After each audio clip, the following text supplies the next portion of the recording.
I'd like to welcome everyone to Tara Institute this evening, the second of a month of introductions to Buddhist meditation, which I'll be leading.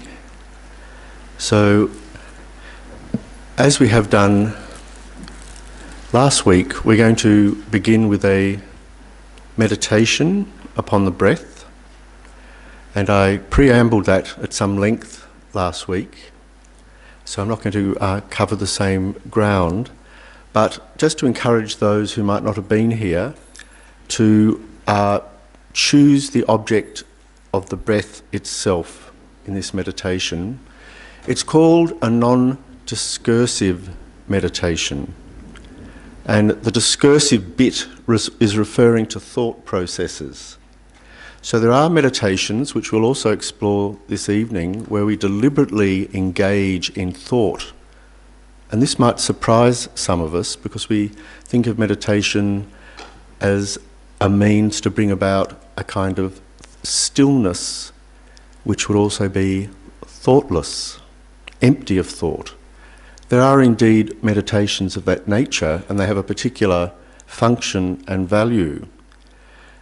And this single-pointed meditation upon the breath is an example of that kind of non-discursive meditation. So the goal of this technique is to bring about a stability to our mind, which is clear, open, and calm. And that enables us to occupy another kind of stance or place from which to begin to explore our reality, our engagement with the world, and indeed our engagement with ourselves, which is often perhaps more muddled, more confused than we'd like to admit. So meditation is an essential tool for peeping inside as well as peeping outside with precision, clarity, and openness. So the openness here is very, very precious because it's another way of saying that we're not going to crowd our awareness, crowd it with our habitual conceptual responses, which block us, in effect, from a simple, candid interface with the bare facts of our experience. So our experience here is simply the person, I, myself, yourselves of course, sitting, focusing upon the breath. So that person is utilising the tool of mindfulness to remember to remain in contact with the breath as our primary object. And as I described at some length last week, there's a second aspect of the mind which is extremely subtle and it takes a little bit of getting used to, which is referred to as discriminating alertness. And sometimes vigilance is used for that term. And they're both quite useful ways of looking at the same idea.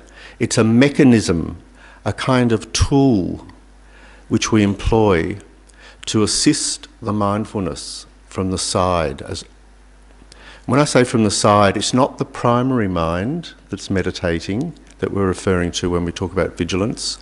We're talking about an aspect of the mind which peers in upon the main scene of the meditation and prompts a correction if required. And that if is highly provisional.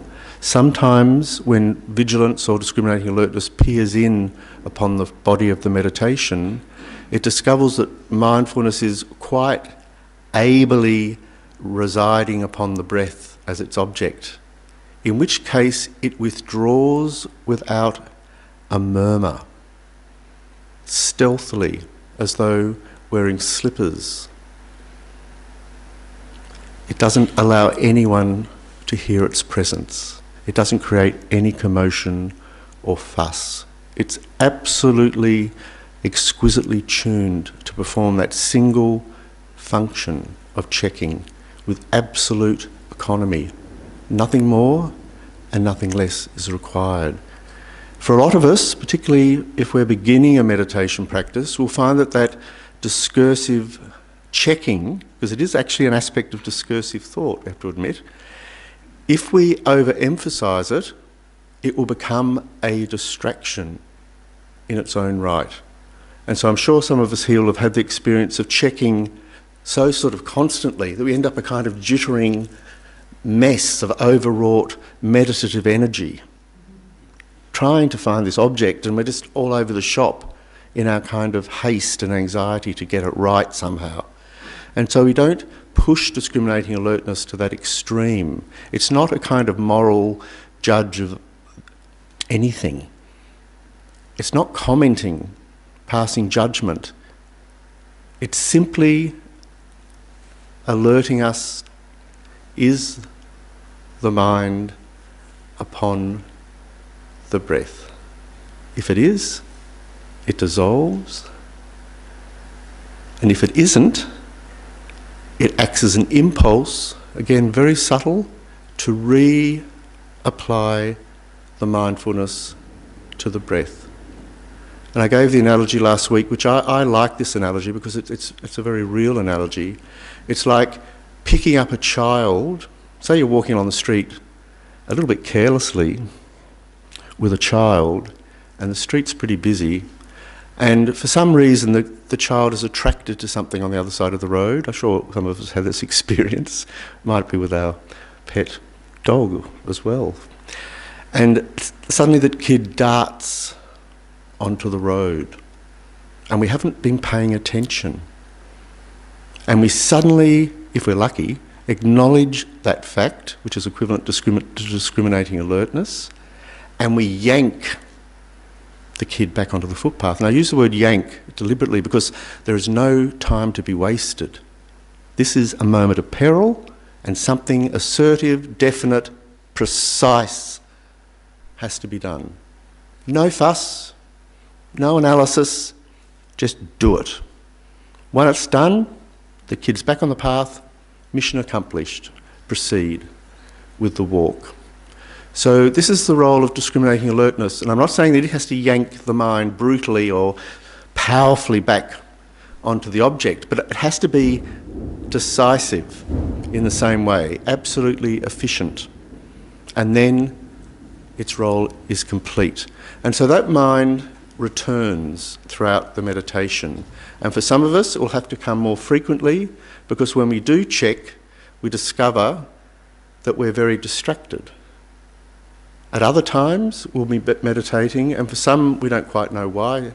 We have a very, very strong ability to stay on our meditation object, and so we won't have to emphasise that role of discriminating alertness as much. So there's a certain balance to be achieved between these two aspects of the mind. And so we learn this through experience. So sometimes, for example, at the beginning of the meditation, we have to apply discriminating alertness frequently, and then when the mind becomes more stable, we might find that we can subdue and withdraw that role of discriminating alertness.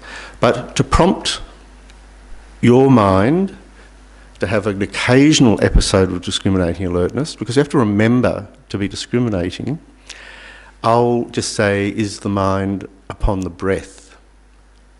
And that's sort of ventriloquising your discriminating alertness. I'm channeling it for you. That's what your own mind should be prompting, but sometimes we forget to do it. And if you've spent at least 2 minutes in idle daydreaming, who's idle daydreamed in their meditation practice? It's the great problem of meditating. Idle, discursive thought. It's incredibly insidious. In fact, it's sometimes described in the text as like a river flowing underneath ice.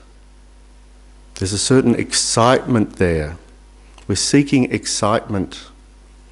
We're not happy with our object, the breath. We want something just a little bit more to be going on.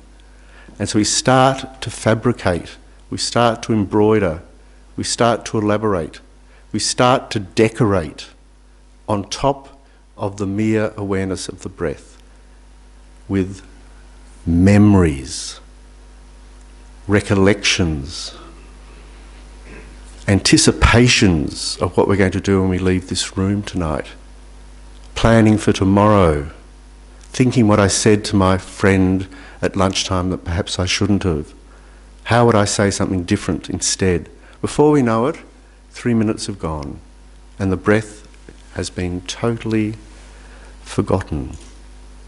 So in this technique, we try to pick thought process, the distraction, at the beginning, not in the middle and not at the end after it's been going for some time. We try to pick it just in that emergent moment because that's when it's least powerful. Sometimes you see in the meditation manuals, trying to keep up with modern contemporary society, they suggest that you keep a notepad next to your meditation cushion, and of course it can always be an iPad or something else a little bit more digital, and that if you are for some reason really distracted by a preoccupation, then that's going to invade the body of the meditation in a very, very powerful manner. So simply acknowledge that it's a powerful thought, something you have to pay attention to at some point, tomorrow, fair enough.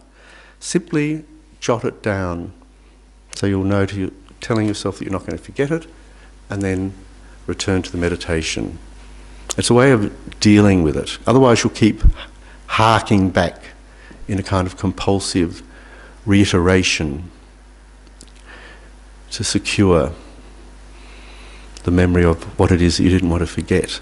So discursive thought is very, very cunning.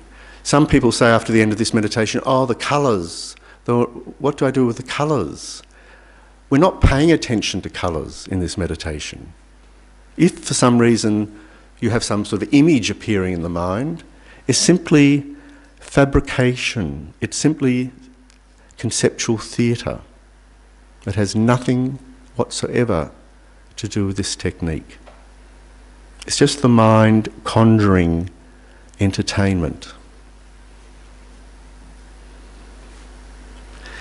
So that's a few thoughts. So we ease into the meditation by becoming aware of the body, and then we do a cycle of breathing in conjunction with a visualization. And this kind of visualization can be adjusted, modulated for our particular purposes. In fact, it can be turned into a healing meditation in its own right for those who might wish to use it as such. Or if we're particularly anxious in our lives, overburdened, or dealing with fear or some sort of panic and so forth, this technique of visualising in conjunction with the breath can be a very, very powerful way of working with those experiences. So I just mention that in passing because it's something you might want to explore a little bit further down the track. But for the sake of tonight, we're just going to use it as a preliminary to soften our situation as a meditator so that we're more able to meditate. And then we also spend a few moments preparing our motivation.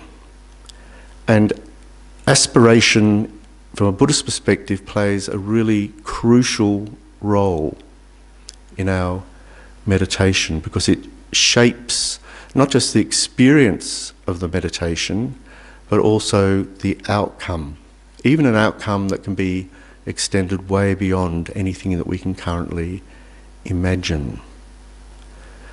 So aspiration is a way of focusing or targeting our longer term goals outside the immediate framework of the meditation itself.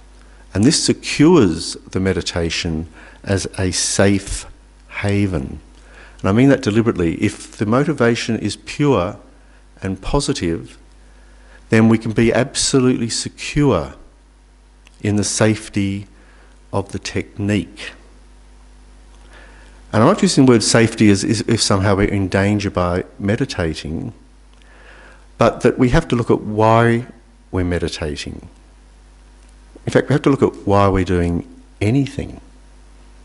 So it's really incredibly beneficial to learn to motivate in this conscious manner before any activity, in fact. And so we deliberately do that at the beginning of the meditation. And then we put that aside and then move on to the breath. So we'll pay attention to our postures, and for some of us we'll be in chairs. If we're too kind of loungy, it's conducive to slothfulness, sleepiness, and that's not very helpful.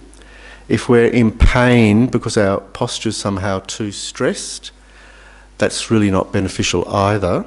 So we can find a position that is comfortable. And so it's really a matter of regulating and exploring a little bit. And we all have different capacities. For those who do yoga, they can immediately go into a splendid full lotus posture, which has very, very wonderful benefits because you can't tip over when you go into deep meditation if you're in a lotus posture.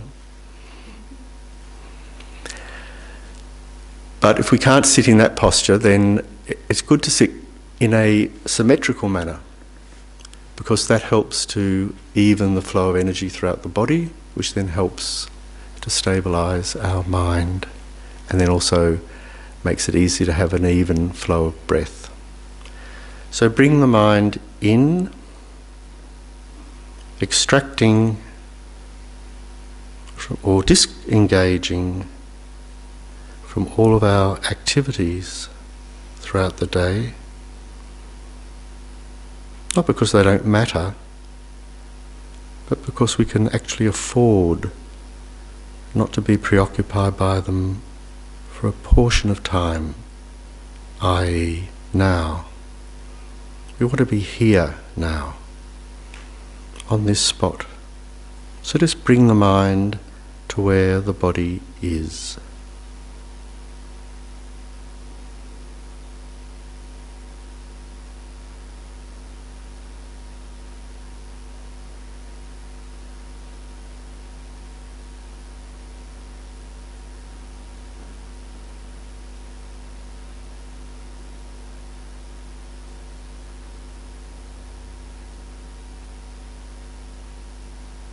So if the mind is insisting on wandering outside, simply bring it back to the body. Return to the awareness of the body.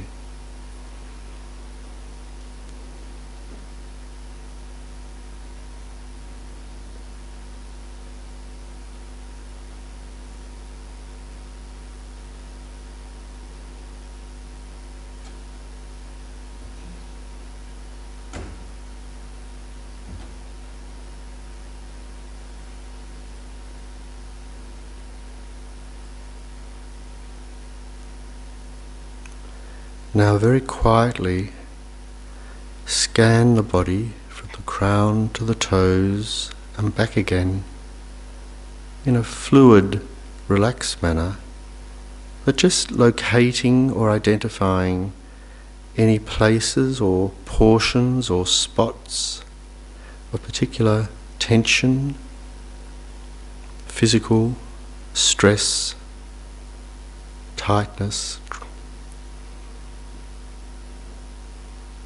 or if we're suffering from some illness, we might wish to focus on this area of the body.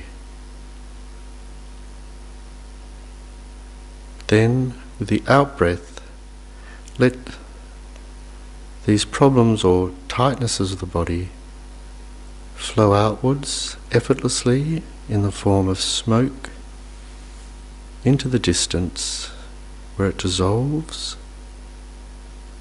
and then with the immediate in-breath, radiant light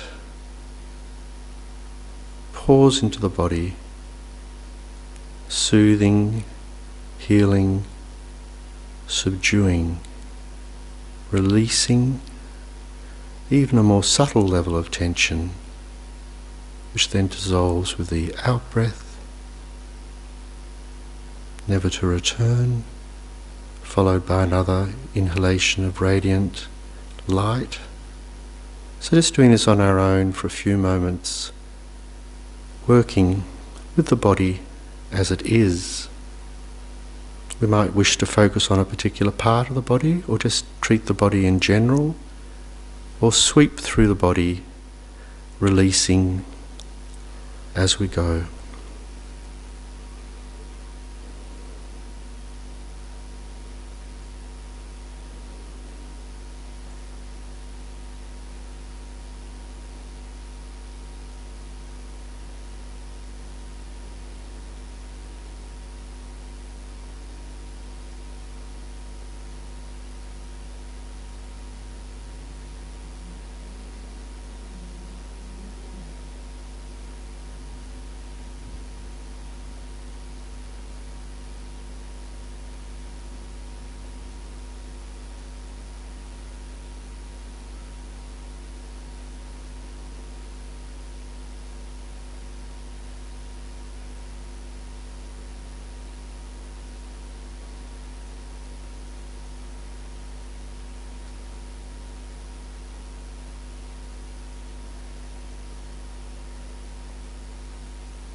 And now, in exactly the same manner,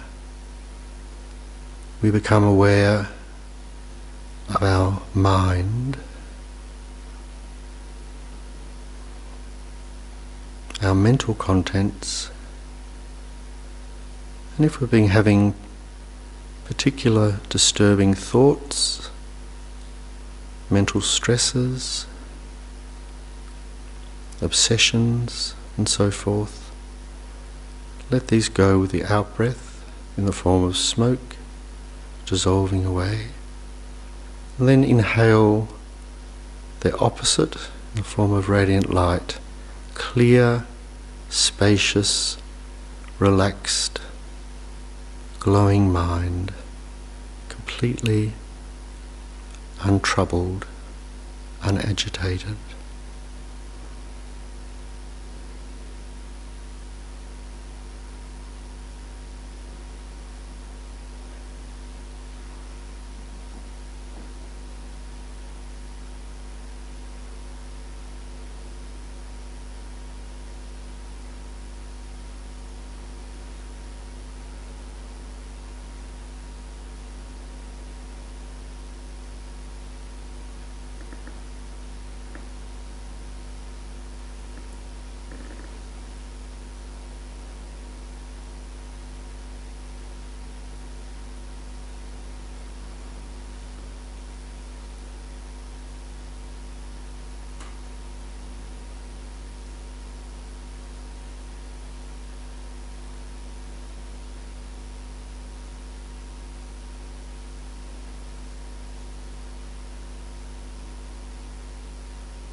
And now, without distinguishing the body or the mind, just feeling them together, in other words, just let any residual tiredness, tension or problem that we might have dissolve with the out-breath.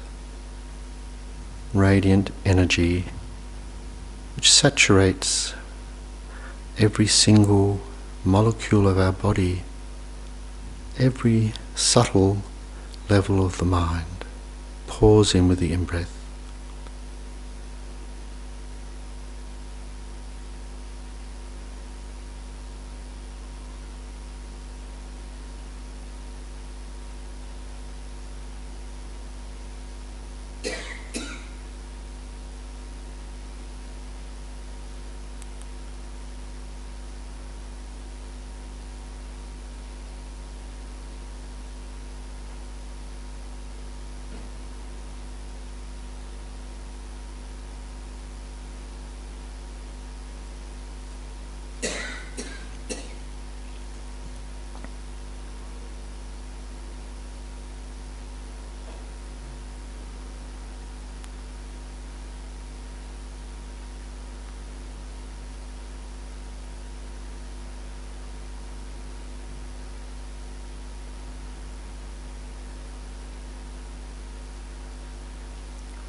Now we move to the next phase of the meditation, establishing our motivation. We do this in conjunction tonight with the 4 immeasurable thoughts. This is a way of stretching our awareness beyond the boundaries of our immediate self-focus in order to embrace concern not just for others but for an infinite number of others. Not only this, but we're generating an impartial attitude, one that doesn't discriminate some as more valuable, more important, more necessary than others, so that in effect some will be left out of the framework of our concern in the meditation. So not to overcome these sorts of limitations which are the domain of the self-preoccupied I, we use the 4 immeasurable thoughts, thinking how wonderful it would be if all beings without exception had happiness and its causes. So feel this in our heart, how wonderful this would be.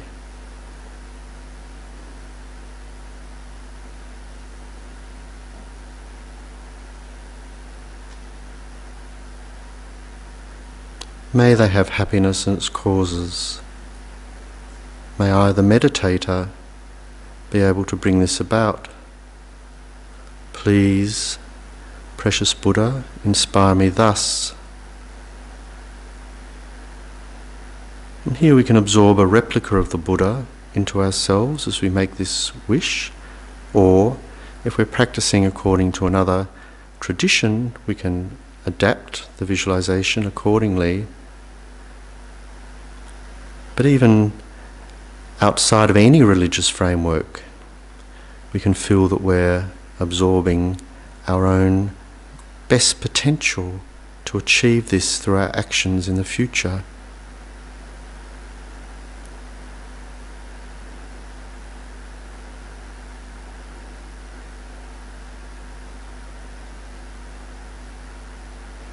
How wonderful it would be if all beings without exception were freed from suffering and its causes.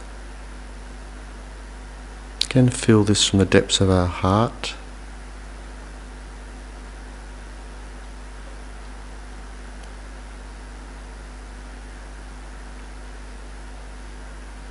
May they be freed from suffering and its causes.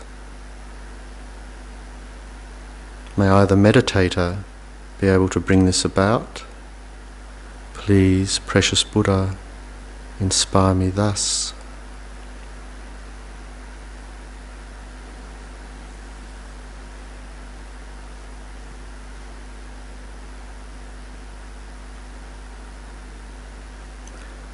May all beings without exception achieve only high rebirths and the supreme bliss of liberation. Or we can frame this as, may all beings without exception achieve only great happiness and unimaginable happiness in the future. Whatever potential happiness is possible to achieve, may they achieve it. How wonderful this would be. May I, the meditator, be able to bring this about. Please, precious Buddha, inspire me thus.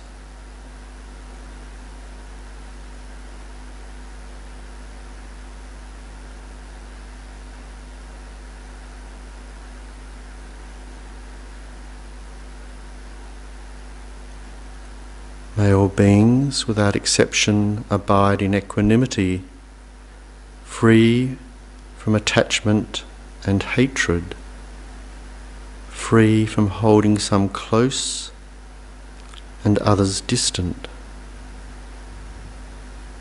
How wonderful this would be. Can feel this in the very depths of our heart.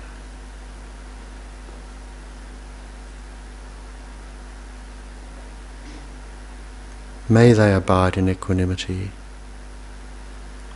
May I, the meditator, be able to bring this about. Please, precious Buddha, inspire me thus.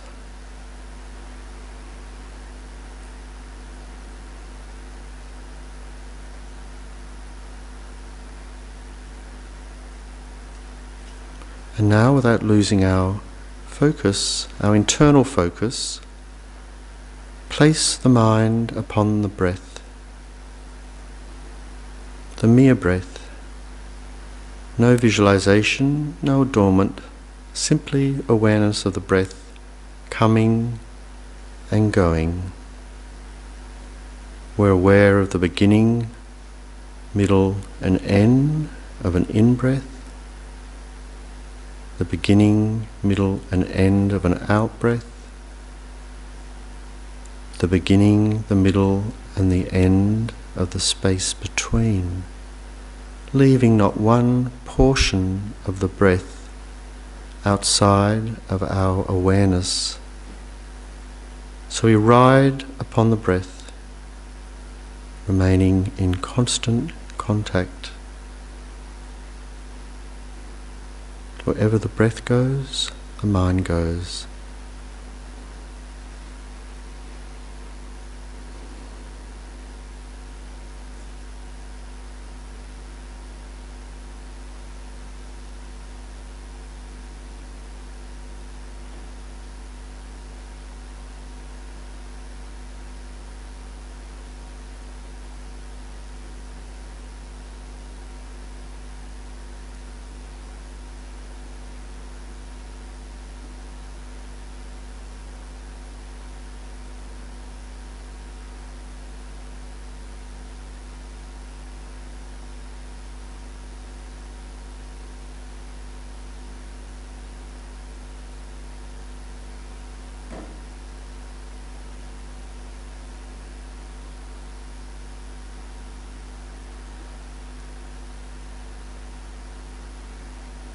Just checking, is the mind upon the breath?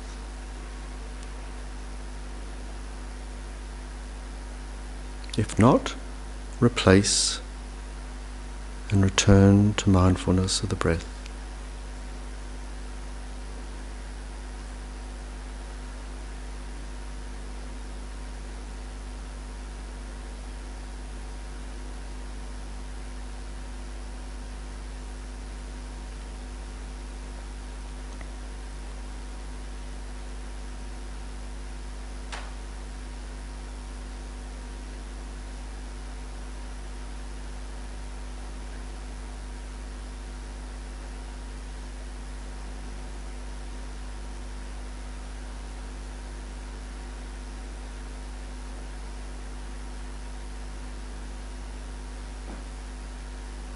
If we're daydreaming, return to the breath.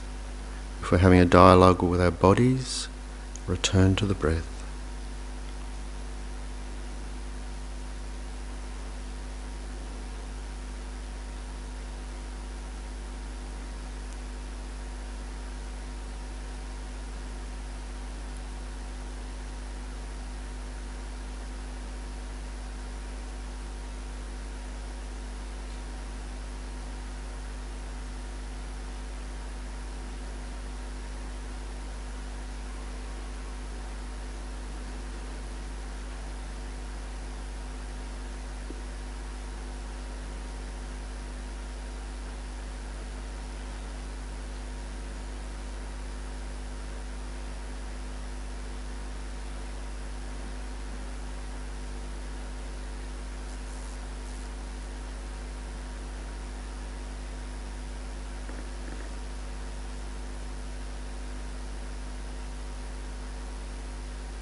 See if we can enhance the quality of our awareness of the breath, being aware more vividly.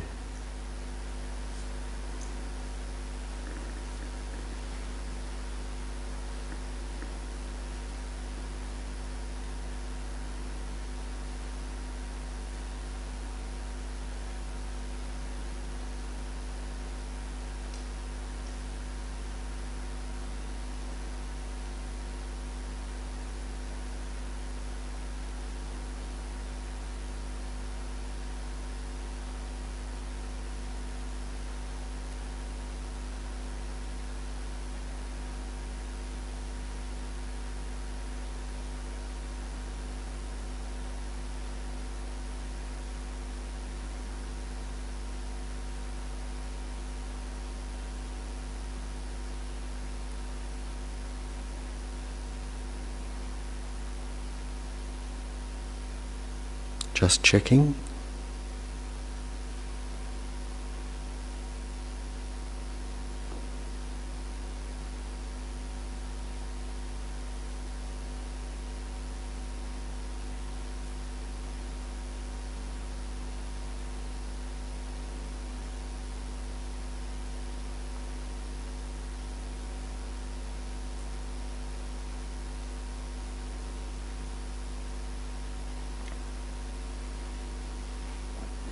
The last few moments of the meditation, see if we can enhance the quality of our awareness of the breath,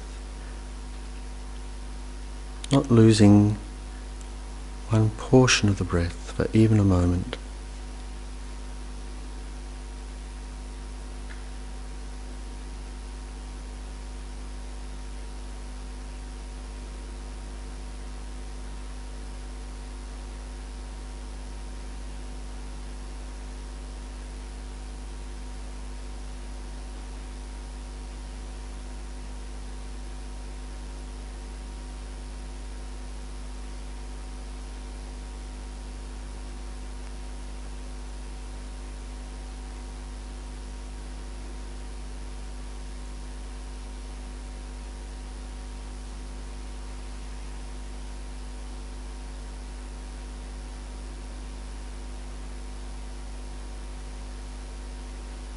I don't want us to rush to finish the meditation, so just become aware of the body. So we let go of the breath as our main object, simply become aware of our body.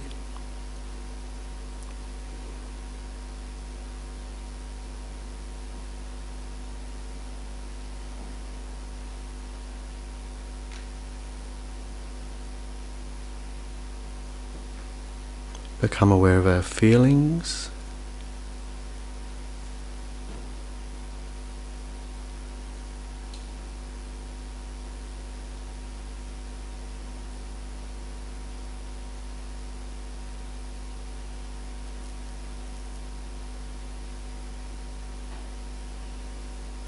Become aware of our thoughts.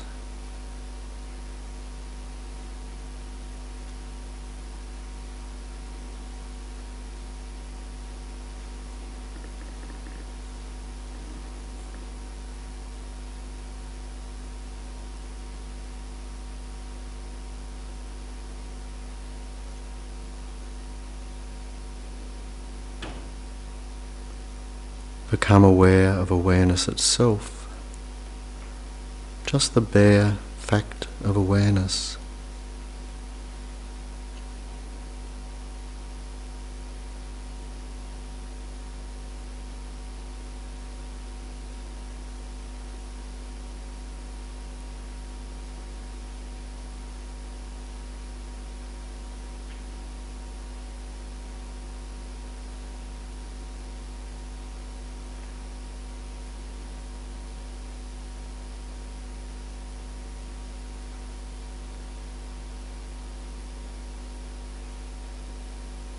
Now we can conclude the meditation, just quietly becoming aware of the room again and our situation in it.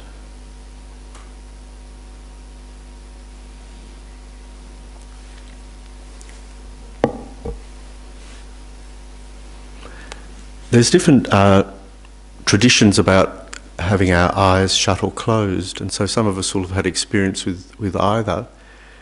And it's particularly useful if we can not to shut the eyes completely, because we're often inclined to become heavy and sleepy. But if we do keep the eyes open, it's also possible that we're going to feel that we can't meditate, because we're going to be busy looking at things, taking in the outside world. And so His Holiness the Dalai Lama recommends that in this situation we can imagine or feel that the eyes are sort of partially shut. So, sort of like the lids have come down but not completely, so that we can peer down obliquely along the sides of our nose to a spot about 1 metre away on the ground. And we just hold that in soft focus. And what's meant by soft focus is we make no attempt to discern any features. of the, in this case, the carpet. We simply allow that sort of soft sensory awareness of light to appear, and then the main focus is on the breath. So this is something to explore a little bit in our own time. So it's recommended that this kind of meditation technique is done daily, and that we don't just do it when we're tense or somehow desperate, frantic. We do it whenever, meaning that no matter what situation we find ourselves in, we can meditate. We can stop and meditate. But in order to build up a meditation practice, it's advised that we attempt at least to regularly meditate in a certain portion of the day. And this is a technique for safeguarding that space of meditation. And so for many of us, that will be early in the morning, when the mind is clear because we've had sleep. We haven't yet eaten because the process of digestion and meditation don't go well together, because we tend to get really, really sluggish if we've just eaten, because all our blood's flowing to our stomach and so forth. There's a whole lot going on. And we haven't immersed ourselves in the day's activities, so that 10 minutes or 15 minutes that we can carve out of that early morning is incredibly precious. And so again, the Dalai Lama wonders about the common response that people have, that they don't have time to meditate because they're too busy. And he says, what have you been doing all day? And the reality is, if we look into that, it's probably not an awful lot that makes a lot of sense. There's a lot of compulsive, meaningless activity that goes on throughout the course of a day. So we have to begin to realign our sense of value and preciousness. And we're going to look at this topic a little bit tonight of impermanence, because one of the most powerful Buddhist meditations is a recognition of impermanence itself. And the reason for doing this is not to freak us out, thinking this guy's going to now talk about death and impermanence. That's heavy. But because it's absolutely critical to any realistic appraisal of the world around us and our immersion in it. And so this kind of awareness can be cultivated in meditation using what we call analytical meditation. And this sort of meditation is different to the one we've just done, because we're deliberately using the powerful reasoning capacity of the mind as an investigative research tool. And this is a recognition that as humans we have an incredible potential to gain insight into ourselves and the world using the power of our mind. And so rather than always focusing outwards, what would happen if we swung that mind, that searchlight, inwards and began to investigate the nature of our experience as it unfolds, using an investigative mind that's exploring that experience. This is fascinating and very, very powerful. So this idea of impermanence is grounded in a scientific evaluation, really. I'm using the word scientific there in sort of inverted commas because it's the world's claimed, well, the West has claimed science, hasn't it, as its kind of prerogative, its great mastery. over the mystical East. There's this kind of exaggerated equation that we've set up globally between sort of introspection and extrospection, if you like, looking out and looking in. And we see the West as having this great claim to a mastery of an insight into the way in which the physics of the world exist.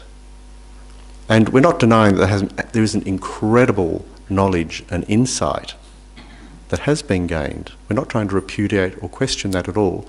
But we're wondering what would happen if the mind that's enabled all of those discoveries cosmologically spread across the tissue of our existence, if you like, were turned inwards, not because we want to become frozen and constipated in a kind of narcissistic self-absorption.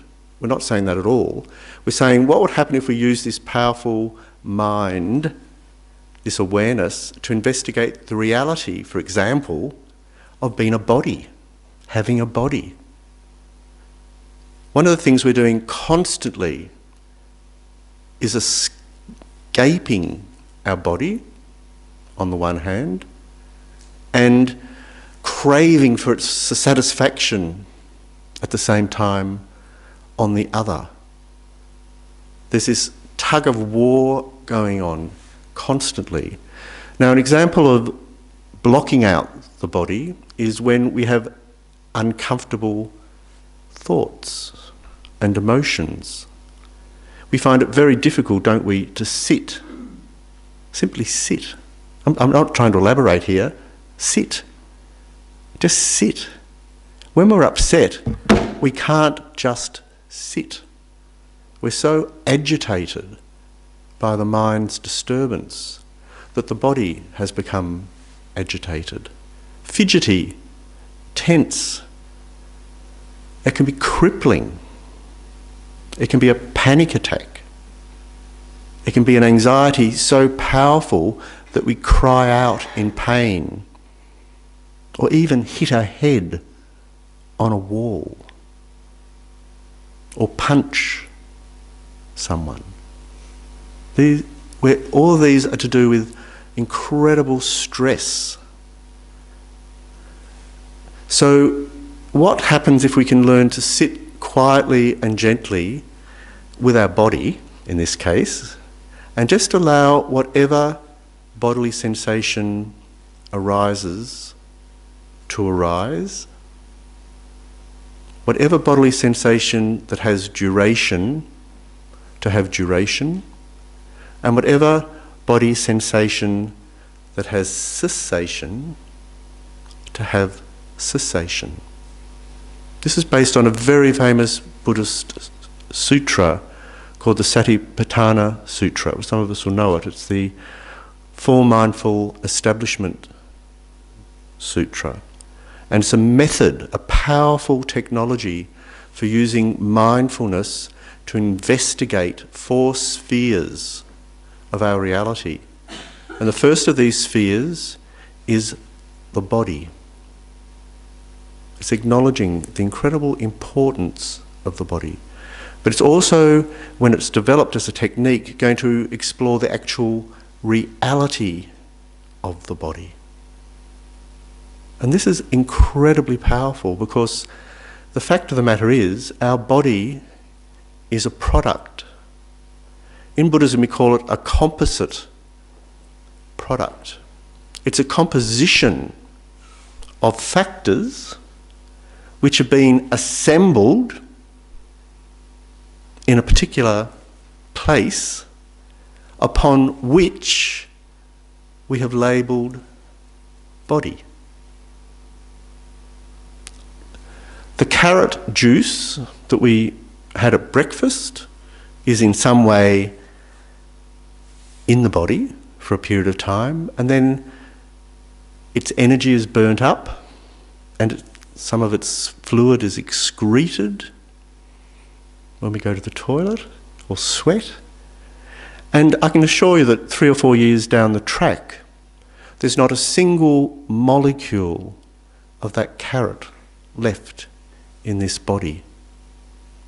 This body was once a little 2-cell zygote, wasn't it? Connected to a placenta in the first stage of gestation. And this body, which is now developed, in my case, and yours, is aging, minute by minute, second by second.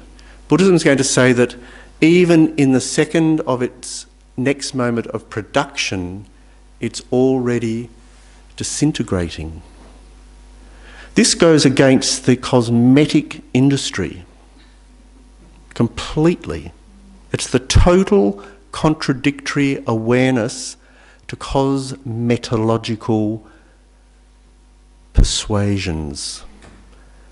We spend billions of dollars on skin products in order to create an illusion. I'm not just talking about female cosmetics here, it's male cosmetics increasingly as well, in order to give the illusion that we're not aging.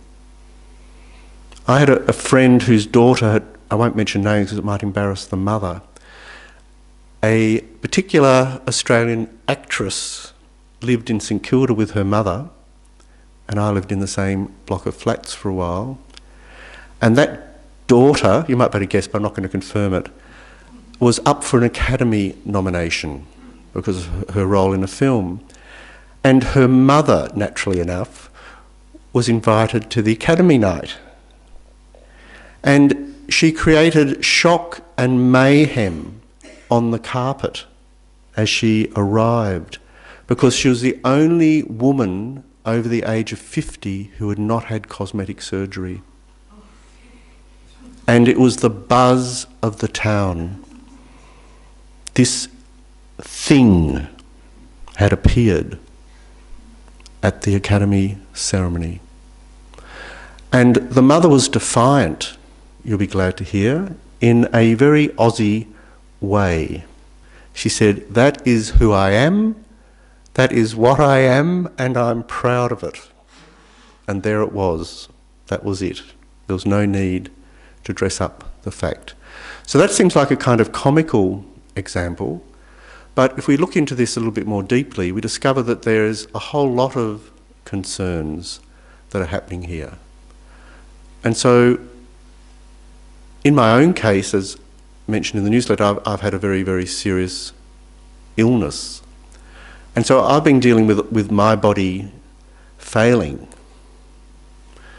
in a very, very profound way. In fact, I got to a point where I had to have my bone marrow, note, killed off through very, very heavy chemotherapy. In fact, the highest levels of chemotherapy they give for any cancer procedure they give to bone cancer patients, because they have to kill off the healthy cells of the marrow along with the cancer cells in order to create an open stage for the transplantation of someone else's stem cells.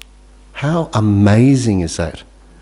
I have someone else's stem cells producing my blood and producing my immune system now. I've never met them. I know they live in Wales. And it's interesting, isn't it? Because my grandparents came from Wales. And so the genetic mapping that was done before the procedure to find a suitable donor tracked down my genealogy, if you like, back to the birthplace of my grandparents. But I haven't contacted my donor because I've written to them, but I haven't had a reply. And so I can't thank that donor enough. I think it's one of the most extraordinary gifts I can imagine anyone giving. In fact, we hear of these gifts of the body, don't we? A sister can give her kidney to her sister who has, kidney cancer. and so forth. You hear these amazing stories of acts of love and generosity with the body. But if we start to look at this in a more deeper way, it's really, really interesting, because I actually still feel like me. I thought I was going to become a concert pianist for a few moments after the stem cell transplant. I felt that something was definitely happening. But the reality is that I'm still basically me. So that means that I'm not intrinsically my body. Intrinsically. There is nothing from the side of my body that is finally, really me. That's astonishing to think about. And so all of the thoughts I have about clinging to me, my body, don't touch my body, I'm going to kill you if you touch my body, etc., etc. All of this fraught machinery that goes on is being produced through the power of our anxieties about our status as a person, because we've never really looked into it. Am I my body? So relatively speaking, yes, I'm my body. My body's come in the door and sat down here, and it's going to get up and go out. When my body walks out the door, your body isn't going to necessarily walk out as my body. They're not interchangeable. But having said that, there is nothing essentially discrete in your body that is absolutely different to mine, hence the transplant, the very possibility of a transplant. So there's so much that we can do here in terms of exploring, but let's simply meditate again, and I'm going to ask us to focus on the body, and then simply to become aware of sensations of the body. So those sensations can be the feeling of the skin, pressure at the knees, or it can be internal. Whatever bodily sensation appears, be aware.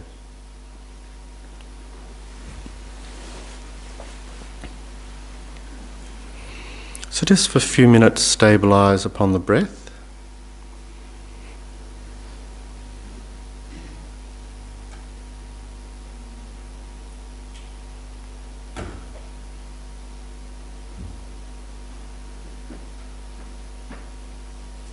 Then become aware of the body in general.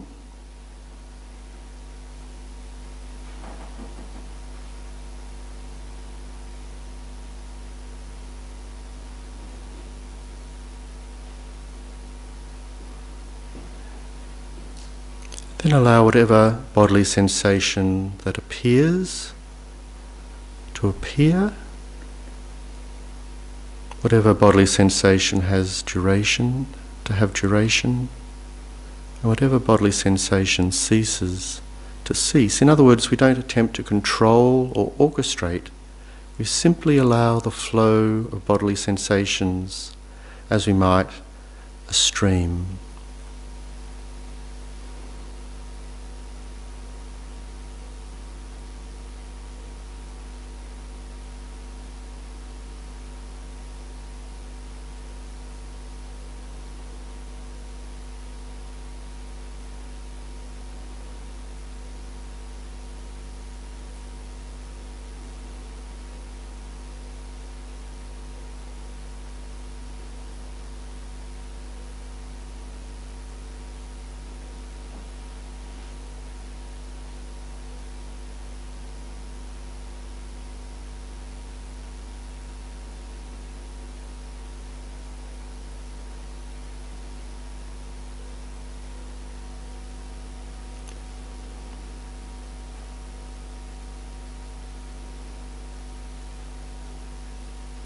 And now, using the power of analysis, see if we can locate anything solid in this bodily sensation, anything stable.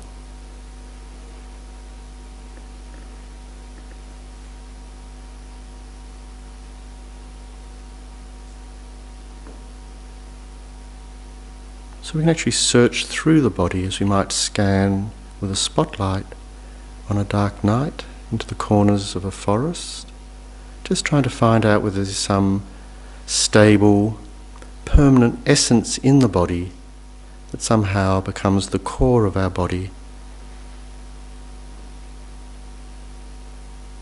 Is that kind of body actually there? If it is, we'd be able to find it if we search for it.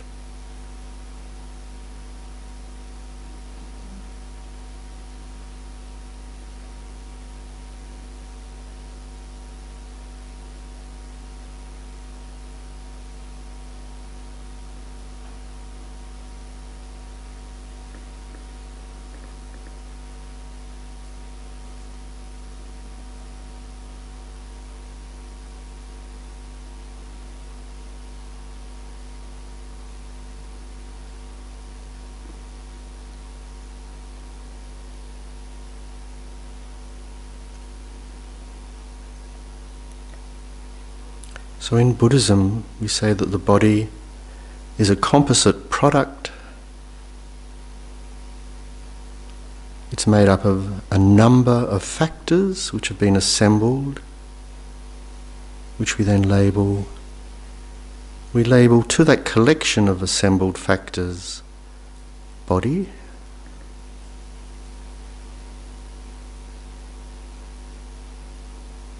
But because the body is a composite product, it must depend on causes and conditions.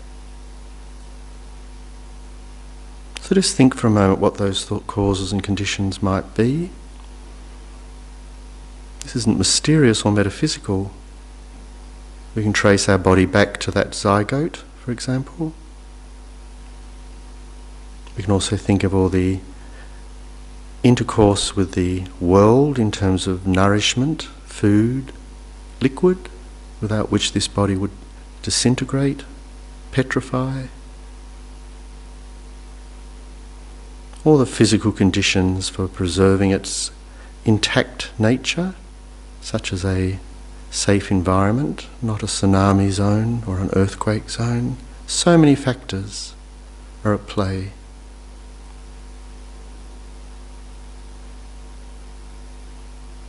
This body is produced from causes, and because of this, it can't exist permanently for even one moment.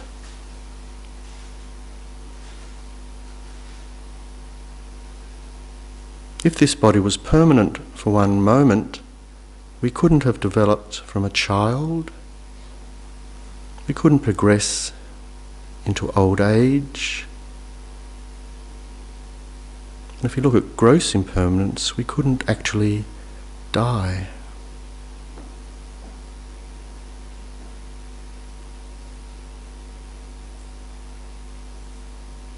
So the very nature of this body, the essence of this body, is impermanent. So now jump to another object analytically. Substitute this body with a house, our house.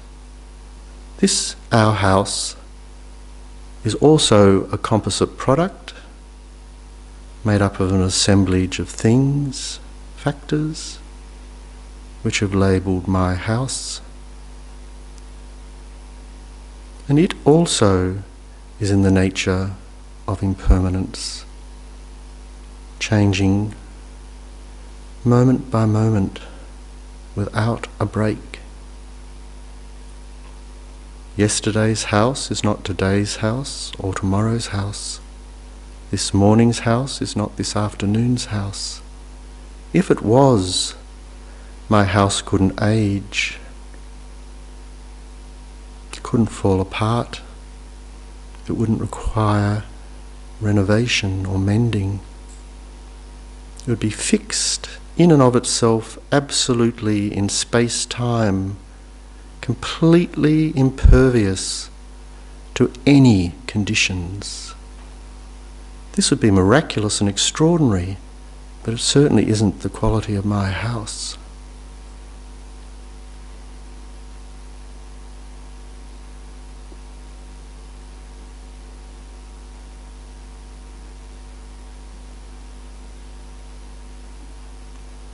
So now we can branch out and think of other compounded phenomena, such as cities,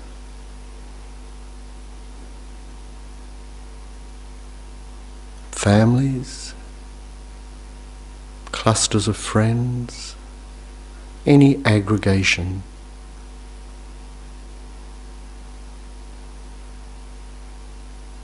That is produced through causes and conditions, is in the nature of impermanence.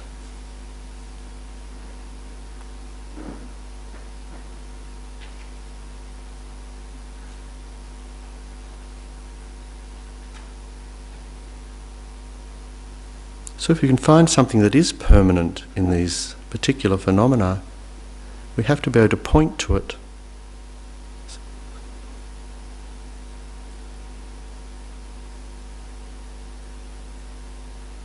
So with that we can conclude the meditation. So I'm going to stop in a minute. So I've just introduced a technique here, and you might think it's a rather curious sort of meditation to do, but it's a very, very powerful one, because what we attempt to do rather valiantly but unsuccessfully is render impermanent phenomena permanent through the power of our mind. And that causes incredible stress, because we're flying in the face of the simple reality of those things. And so, what am I talking about? You might think it's abstract, but it's not abstract, because think of our relationships. They're compounded phenomena. They are in the nature of impermanence, changing from moment to moment. They can be severed through gross, an example of gross impermanence. An example is when our partner discovers, for example, someone else and decides to go off with them, and we're left without a partner, destitute. The same thing can happen through death. We can come up with any number of examples. And people are traumatised by these experiences. I'm not saying this, I'm not trying to dismiss or undervalue people's experience, but look at what we actually do. There's so much rage and kind of fury connected to resisting the mere fact that change has occurred. And the opposite can happen. Sometimes one person in a relationship will suddenly decide to go to university, and the other partner will begin to push them away and punish them, even if they don't consciously do it. The reason they're doing that is they don't want their partner to change from what they were. They like them that way. They don't want them having this independent, other existent, leading to a new career path that they don't have, or whatever it is that's concerning them. And so they're upset. They're dismayed. Again, the problem isn't the change itself, it's our attempt to stop it. So this meditation of impermanence can be taken in many, many different directions and over time, but there's also an incredible twist to this meditation. Because things are dependent on causes, composite products are dependent on causes and conditions, there is nothing essentially there which can't be transformed if we begin to work with causes and conditions themselves. And so Buddhism is going to make an incredible claim at this point and say, because these factors are composite phenomena, products, dependent on causes and conditions, there is nothing from their side that can prevent or resist extraordinary positive transformation the moment we begin to apply appropriate causes and conditions. This is an incredible insight in Buddhism, because it hands back power and control in a way that's totally different to the kind of brittle, hystericalised, frozen power and controlling mechanisms we've had before, which have been like this, not wanting things to change or somehow move from where we thought they were or what they were. We're suddenly able to relax, let go, and open ourselves to potential in all sorts of different directions. So we can explore some of these thoughts in other weeks. But just to suggest that for those of us who do sometimes get really, really tense physically, try doing the meditations we've done today. Meditate on the breath, do the visualization of the light and so forth, which is very, very powerful. And then just sit quietly with the body and the experience of the body without attempting to wring it and twist it into some predetermined condition. And that will become incredibly therapeutic. So we can talk about that a little bit more. So I think we're going to run out of time, so let's just give away any benefits of the session. Just recalling those 4 immeasurable thoughts and feeling that any energy that's come or benefit that's come from the time together can be given away to fulfill those great wishes, which, of course, if they did function in the world, would prevent war, disharmony, poverty, environmental destruction, goes on and on.